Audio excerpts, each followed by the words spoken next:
বিভিন্নভাবে ভেজাল করার চেষ্টা করা হয়েছে। তার উপর ডিম ছুঁড়ে মারা হয়েছে এবং একটা ত্রাসের পান করার চেষ্টা করা আসনে।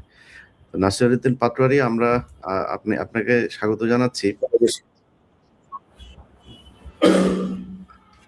পাটোয়ারি, আমাকে শুনছেন? হ্যাঁ, আমি শুনতে পাচ্ছি। নাসিরউদ্দিন পাটোয়ারি, আমরা আপনাকে সবচাইতে বেশি বোধহয় আমরা গণমাধ্যমে দেখে থাকি। আপনার যে আসন, সেখানে আপনার উপরে বেশ কয়েকবার হামলা হয়েছে। আপনি সবসময় খুব সহজ সরল ভাবে, খুবই সাধারণ একটা নিয়ে আপনি সেগুলোকে মোকাবেলা করে যাচ্ছেন। আপনার ভেতরে কোনো উগ্রতা আমরা দেখি নাই।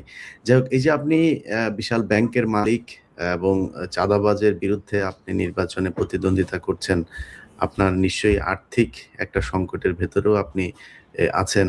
তো এসব মিলিয়ে নির্বাচনী মাঠের প্রতিদ্বন্দ্বিতা কেমন লাগছে? জি, আসসালামু আলাইকুম সবাইকে। প্রথমে তো আমি বুঝি নাই, আমার মনে হচ্ছে যে আমি আফগানিস্তানে চলে এসেছি। এই জায়গায় একটি মাইন, ওই জায়গায় একটি মাইন, প্রত্যেকটা জায়গায় মাইন ডিফিউজ করতে হচ্ছে। এখন তো আমরা আরো অনেক মাইন খুঁজে পাচ্ছি। ঢাকা 10-এর মধ্যে মাইন খুঁজে পাচ্ছি, ঢাকা 18-তেও খুঁজে পাচ্ছি।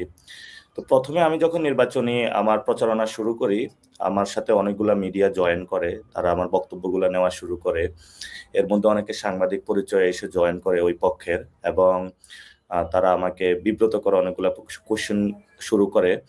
এরপরে দেখলাম যে সাধারণ ভোটার হিসেবে পরিচয়ে এসেছে এবং তারা বলে যে আমরা সাধারণ ভোটার, আপনাকে এই প্রশ্নগুলো করছি। পরবর্তীতে আমরা খোঁজ নিয়ে দেখি কোনো জায়গায় যুব দলের সন্ত্রাসী, কোথাও ছাত্র দলের সন্ত্রাসী। তো আমি গুলিস্তানে বেসিক্যালি আমার যাত্রাটা শুরু হয়েছিল। এর আগেও আমরা দেখেছিলাম বাংলাদেশে অসংখ্য নির্যাতনের মধ্য দিয়ে আমরা যাচ্ছি। আমরা গুলিস্তানে প্রচারণা করতে গিয়ে ব্যবসায়ীরা ভাইরা বলল যে আমি সারাদিন অনেক কষ্টে ব্যবসা করি, রাস্তার পাশে হলো ফুটপাতে দোকানদারি করি, আমার দিনে 500 টাকা ইনকাম হয়। আমি যখন বাসায় ফোন করি বলে যে তুমি এত টাকা ইনকাম করো, টাকা কোথায়? তো আমার তো প্রত্যেকদিন রাতে আসলে পকেট থেকে টাকা কেটে নিয়ে যায়। তো ঢাকা আর তো একটা ফুটপাত অথবা ব্যবসায়ীদের একটা হাব, যার জন্য হলো এখানে অনেক ব্যবসায়ী যারা হলো দীর্ঘদিন ধরে নিপীড়িত হয়ে আসছে, তারা আমার কাছে কথাগুলো বলা শুরু করলো। এবং আমি যখন ক্যাম্পেইন শুরু করি সবাই আমাকে মেসেজ দিয়েছিল যে শহীদ ওসমান হাদি ভাই যেভাবে ক্যাম্পেইন করেছিল ওইভাবে করতে হবে।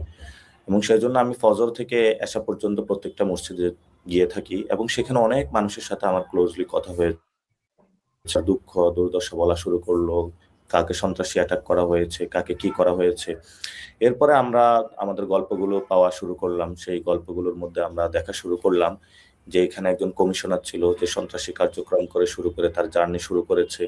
এরপর আমি খোঁজ পাইলাম যে তাকে রেলের জায়গাটা কে দিয়েছিল, কে দখল করেছিল, কোন কোন জায়গায় দখলদারিত্ব চালিয়েছিল।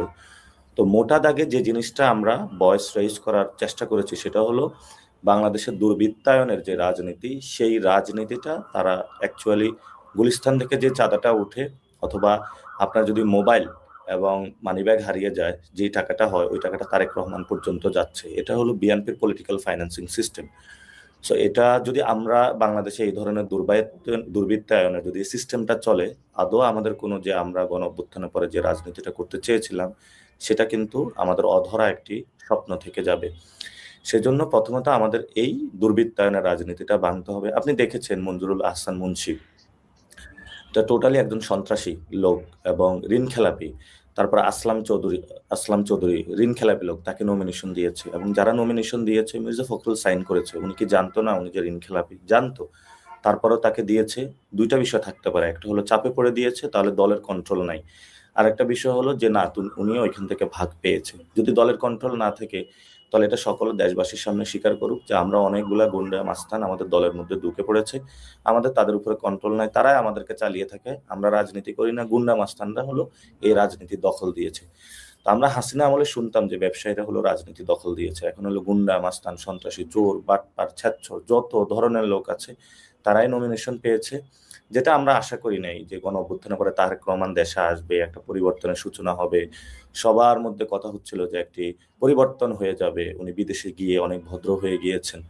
কিন্তু পুরো জেনারেশন এটাতে আশাহত হলো এবং আমাদেরকে অনেকে বলেছিল যে দেখবা তোমাদেরকে হতাশ করবে, পুরো দেশবাসীকে হতাশ করবে, এটা হলো একটা ফাফা বেলুন। কিন্তু সেটাই আমরা সত্যিকার অর্থে দেখতে পেলাম, প্রত্যেকটা জায়গায় এই ধরনের সন্ত্রাসী কার্যক্রম চালাচ্ছে। আমাদের গতকালকে আমাদের ক্যাম্পে হামলা করেছে ছুরি দিয়ে হলো পোঁচ মেরে চলে গেছে এবং সেখানে আমাদের 4 জন আহত হয়েছে। আমরা থানায় সেখানে মামলার নথিপত্র দাখিল করেছি যে কি ওয়েতে আমাদের উপর হামলা করেছে এবং বিভিন্ন জায়গায় মানুষ আমাকে লিখে পাঠাচ্ছে, অমুক বাজারে কে চাঁদাবাজি করছে, অমুক লাইন। তো উনি হলো এখানে ভাগ করে দিয়েছে যে কারো হলো কাঁচা বাজার, কারো হলো মাছ বাজার, কারো হলো গুলিস্তানের এই মার্কেট, কারো হলো এই আনারকলি মার্কেট, ঢাকা হাটে এইভাবে একটা হলো চক্র তৈরি করেছে এবং এই চক্রটার যে টাকাগুলো উঠে থাকে এখানে হলো যুবদল, ছাত্রদল তাদেরকে দিয়ে থাকে, এই ধরনের রাজনীতিটা মেনটেন করে থাকে। আর তারেক রহমানের যে ফাইন্যান্সিয়াল সিস্টেম সেখানে হলো মির্জা আব্বাসের বড় একটি অবদানের জায়গা, যেটা ঢাকা ৮ থেকে গিয়ে থাকে এবং ঢাকা ৮ থেকে যে সন্ত্রাসী রাজত্ব এখানে চলে এটা পুরা বাংলাদেশে কিন্তু ছড়িয়ে পড়ে এই নেটওয়ার্কটা। আমি ঐদিন মতিঝিলে গিয়েছি, তো ওইখানে একটা ক্লাবে ঢুকেছি, ওইটা ক্লাবটা মোটামুটি ভালো। তো বললাম বাকি ক্লাবের কি অবস্থা? বলল যে যেখানে শিক্ষা অথবা মানুষের স্পোর্টস একটু আড্ডা দিবে, সোশ্যাল কানেক্টিভিটি, সেখানে হলো জুয়া ব্যবসা করে এবং এই জুয়ার ব্যবসা দিয়ে কিছু সন্ত্রাসী পালে। এই সন্ত্রাসীদের দিয়া কখনো যদি কোথাও প্রবলেম হয় তাদেরকে ডাক দেয়, এই আমাকে বাঁচাতে হবে, এবং তারা এসে মানুষের মধ্যে একটা আতঙ্ক ছড়িয়ে দেয়, সন্ত্রাসী কার্যক্রম করে। এভাবেই হলো ঢাকা আটকে একটা সন্ত্রাসের রাজত্ব বানানো হয়েছে এবং নট অনলি ঢাকা আট, পুরো বাংলাদেশকে এই ধরনের সন্ত্রাসী রাজত্বের জায়গা বানানো হয়েছে। আপনি দেখেছেন যে আমাদের যে বাংলাদেশ ব্যাংক, দল বল নিয়ে সদল বলে সবাই ঢুকে পড়েছে বাংলাদেশ ব্যাংকের ভিতরে। তো এটা আসলে বাংলাদেশে সম্ভব, এটা অন্য। আগে দেখেছিলাম যে ইন্ডিয়া বাংলাদেশ থেকে রিজার্ভ চুরি করে নিয়ে যায়, এখন হলো এখানে দল বল নিয়ে উইদাউট, আপনি ঠিক আছে আপনি আইটি সেক্টর দিয়ে সিস্টেম গড়লেন, কিন্তু যে অফিসার আছে সে তো পাসওয়ার্ড জানে, তার মাথায় গিয়ে ব্যাংকের মধ্যে পিস্তল ঠেকালেন, তাহলে তো সে পাসওয়ার্ড দিতে বাধ্য হবেই। তো এটা তো আসলে কোনো দেশ না, এমন দেশ তো আসলে আমরা চাই না। মুক্তিযুদ্ধে যে সাম্য, মানবিক মর্যাদা, ন্যায় বিচার এবং ৯০-এর যে ডেমোক্রেটিক একটি বাংলাদেশ আর ২৪-এর যে বৈষম্য বিরোধী একটি বাংলাদেশ, সর্বমিলিয়ে আমরা একটি মর্যাদাকর বাংলাদেশ চেয়েছিলাম। সেই আশাটা আমাদের আর আসলে এদের দ্বারা হবে না বলে আমরা মনে করি। তো আমাকে একজনে বলেছে বিএনপির ভাগ্য হবে ২টা। একটা হলো যে এমনিই তো তাদের চাঁদাবাজির অবস্থা খারাপ। আমি একটা সময় বলেছিলাম যে সর্বোচ্চ ৮০ থেকে ১০০ আসন পাবে টেনে টুনে। ওই সময় আমাকে অনেকে রসাত্মক কথা বলেছিল, কিন্তু বাস্তবে তাই ঘটছে। আমরা যারা বাংলাদেশে আছি দেখতেছি যে মানুষ ট্রেনে করে, ট্রলারে করে, লঞ্চে করে সব জায়গায় হলো দাঁড়িপাল্লা, শাপলাকলি স্লোগান দিয়ে আনন্দ। ঈদও এত ঢাকা ফাঁকা থাকে না। পুরো ঢাকা, আজকে আমি কয়েক জায়গায় গিয়েছিলাম আমার পার্সোনাল কাজে, পুরো ঢাকা ফাঁকা। মানুষ ভোট দিতে চলে গিয়েছে, আনন্দ উল্লাস। কিন্তু যখন মানুষ ভোট দিতে গিয়ে দেখবে যে সেখানে কোনো ভোট ডাকাতি হচ্ছে, ভোট কেনা হচ্ছে, তখন কিন্তু আমরা সবাইকে প্রস্তুতি নেওয়ার আহ্বান জানিয়েছি যে বাস নিয়ে আপনারা রেডি থাকবেন। যেখানে ভোট কেন্দ্রে কোনো চাঁদাবাজি, সন্ত্রাসী, দখলদার ভোট ডাকাতি করতে আসবে, আমরা যেরকম গণ অভ্যুত্থানের পরে ডাকাত ঠেকিয়েছিলাম সেইভাবে তাদেরকে রুখে দাঁড়াবেন। তো আলহামদুলিল্লাহ ব্যবসায়ীরা প্রস্তুত হচ্ছে, মানুষের মধ্যে সচেতনতা আসতেছে এবং মানুষ নিজেদের প্রস্তুতি নিচ্ছে। একটু আগে ২ জন মা আমার সাথে দেখা করতে আসলো। একজনের ক্যান্সার, অর্থাৎ উনি অনেক অসুস্থ। তো উনি ঢাকা ৮ এর ভোটার না, উনি ঢাকা ৯ এর ভোটার। তো এসে উনি কান্না করে দিয়েছে আমার সামনে, বলতেছে যে আমরা অনেক নির্যাতিত হয়েছি, নিপীড়িত হয়েছি। আরো অনেক ছোট ভাই অনেকগুলো আসলো এখানে শাহজাহানপুর থেকে। বলল আমরা ধানের শীষ ব্যাচ পরে শাপলাকলির মার্কায় ভোট দিতে যাব, কারণ আমরা যে ওইখানে কথা বলবো এই পরিস্থিতি রাখে নাই।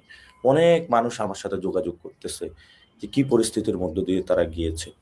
তো এদেরকে যদি একটি দল এই ধরনের নমিনেশন দিয়ে সংসদে পাঠাতে চায়, তো সংসদ তো আসলে চাঁদাবাজ, ধান্দাবাজ, দুর্নীতিবাজ, সন্ত্রাসী তাদের কোনো আখড়া না। সেটা হলো ভালো মানুষ যারা পলিসি মেক করবে, যারা আমাদের আইনগুলো তৈরি করবে। সেই জায়গাটা তো আসলে বাংলাদেশে এখন নাই। আমরা দেখতেছি সব চোর, বাটপার। মানুষকে অপশনে করে দিয়েছে তোমরা এদেরকে ভোট দিতে হবে। এখন একটা লোক ২১০০ কোটি টাকা ঋণ খেলাপি এবং সে যায় ইলেকশন করতেছে। সে যদি ইলেকশন করে, তো তাহলে বাকি যে প্রার্থী তার তো তাহলে ইলেকশন করার কোনো ক্যাপাসিটি থাকবে না, মানুষকে টাকা পয়সা সব দিয়ে। তো মানুষ অনেক সচেতন হয়েছে। এবার মানুষ মাসল পাওয়ার এবং টাকাকে না বলা শুরু করেছে এবং তারা অনেক কুচ্ছা রটনায় যে আপনাদেরকে নিয়েও কথা বলা শুরু করে যে বিদেশ থেকে নাকি আপনারা সোশ্যাল মিডিয়াতে উস্কানি দিচ্ছেন। তো তাহলে তারা ফাইট করুক, কথা বলুক, ভিজিবল এভিডেন্স আনুক, কোন জায়গায় কথা বলছে, কোন জায়গায় আসলে আপনারা কোনো রং ইনফরমেশন দিচ্ছেন কিনা। প্রত্যেকটা তো ভিজিবল ভিডিও দিচ্ছেন। একটু আগে দাদা একটা ভিডিও শেয়ার করলেন যে চাঁদাবাজদের সবাই ঐক্যবদ্ধ হয়ে দৌড়ানি দিয়েছে। এগুলো তো বাংলাদেশের ভিজিবল ঘটনা। মানুষ মুখ খোলা শুরু করেছে। তা আমরা মনে করি যে যদি তারা সংশোধন না হয় তাহলে হাসিনার মতনই অবস্থা হবে তাদের। হাসিনার তো ইন্ডিয়া পালিয়ে যাওয়ার জায়গা আছে, তাদের আসলে বঙ্গোপসাগরে যাওয়া ছাড়া তার কোনো উপায় থাকবে না, এবং মানুষের হাতে চরম দোলাই খাবে। যেভাবে চোর বাটপার গুলিস্তানে কেউ যদি ধরতে পারে, আচ্ছা মতন যেভাবে কেলায় ধুলা দেয়, ওইভাবে মানুষ হলো রাস্তার মধ্যে রেখে এভাবে ধুনা দিবে। যে আজকে অলরেডি আমরা আমরা নাসিরউদ্দিন পাটোয়ারি এরকম একটা ভিডিও ফুটেজও দেখেছি ঢাকাতেই। তো ইনশাল্লাহ এরকম একটা পরিস্থিতি হবে। আপনাকে অনেক অসংখ্য ধন্যবাদ পাটোয়ারি। আপনি ইলিয়াস ভাই, আরেকটা বিষয় অ্যাড করার ছিল, জি ইফ ইউ অ্যালাউ মি। আমি আজকে যেটা বুঝলাম, আমাদের ১১০টা কেন্দ্র আছে ঢাকা ৮-এ। অন্য জায়গায় তো আরো বেশি।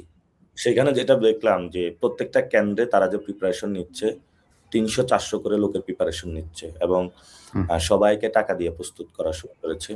পোলিং এজেন্টদেরকে বলতেছে যে ৯টা থেকে ১১টা পর্যন্ত সব কেন্দ্র দখল করে ফেলতে হবে, বাকিটা পরেরটা আমরা দেখব। এবং সেখানে আমাদেরও অনেকে আছে, তারা আইসা বলতেছে যে আমাদের এই ধরনের ইনস্ট্রাকশন দিচ্ছে।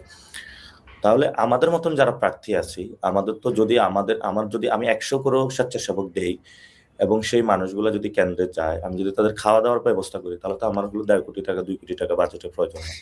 তাহলে আমি ২ কোটি টাকা কি মানুষ থেকে চুরি করব? আমি তো চুরি করতে পারবো না। এজন্য আমি ঢাকা আর পুরো বাংলাদেশের মানুষকে বলবো, আপনারা নিজ নিজ থেকে স্বেচ্ছা বাহিনীর ভূমিকা পালন করুন। আপনারা ভোট কেন্দ্রে যাবেন, ভোট কেন্দ্রের সামনে দাঁড়িয়ে থাকবেন। আপনারা নিজের খাবার নিয়ে যাবেন, জায়নামাজ নিয়ে যাবেন। নামাজ পড়ার দরকার হলে ওইখানে নামাজ পড়বেন, ভোট দিবেন, ভোট রক্ষা করবেন। আপনি এত কষ্ট করে আপনার সন্তানের জন্য একটি বাংলাদেশ গঠন করতে চাচ্ছেন। আপনার জি মা-বাবার জন্য, সকলের জন্য। দোয়া করবেন যাতে আমরা এমন একটি বাংলাদেশ গঠন করতে পারি। জি আমরা ফাইট নাসিরউদ্দিন করে যাচ্ছি, পাটোয়ারি সারা আপনারাও দেশের ফাইট করে যাচ্ছেন। সারা সারা দেশের বাংলাদেশ হচ্ছে। সারা দেশের মানুষের আপনাদের জন্য দোয়া আছে। এবং আমি ওনার এই বক্তব্যের সাথে একটু এড করি, সেটা হচ্ছে যে নাসিরউদ্দিন পাটোয়ারি, আমি আপনাকে বিদায় দিচ্ছি। আপনার যেহেতু অনেক ব্যস্ততা, আপনি চলে যান। আমরা ইনশাল্লাহ বাকি কথা যেগুলো আছে সেটা দাদা আছে, আমরা আছি, আমরা বলছি। পাটোয়ারি, তোমার ভূমিধ্বজ বিজয় হবে, শুধু তোমার না, নাহিদের ভূমিধ্বজ বিজয় হবে, হাসনাত আব্দুল্লাহর ভূমিধ্বজ বিজয় হবে, সার্জিসের ভূমিধ্বজ বিজয় হবে। তোমাদের এনসিপি আমি মনে করি মোর দেন 95% জিতে আসবে। 100% হয়ে গেল, ওইটা অবাক হওয়ার কিছু থাকবে না। সবার জন্য দোয়া রাখলো। আর তুমি যদি তুমি যেহেতু স্বরাষ্ট্রমন্ত্রী হবা, শপথ নেওয়ার আগে আমার সাথে বসবা, অ্যাটলিস্ট কি করতে হবে আমি এটা তোমাকে একটু কিছু কথা তোমাকে বলবো, আর সাজেশন দেবো। এবং আমি তুমি আগামী স্বরাষ্ট্রমন্ত্রী, আমার আগাম অভিনন্দন গ্রহণ করো।